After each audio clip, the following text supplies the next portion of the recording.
ما مسلمان ورونو یوه اهمه مسله درته بیانومه.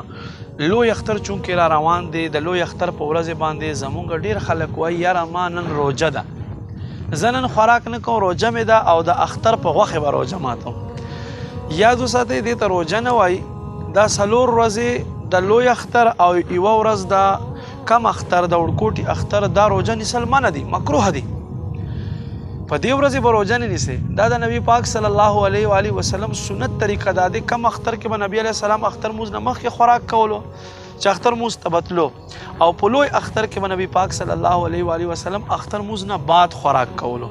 یاد وساتئ ټوله ورځ چې دی ځان ډېر خلک وږی ساتي، 1 بجې ته خوراک، یاره وایي ما روجه دی اختر په روجه. نه، اختر په غوښې سره روجه نه ماتېږي، دې ته روجه نه وایي، بلکې اختر غوښې سره خوراک شروع کول دا سنت طریقه ده.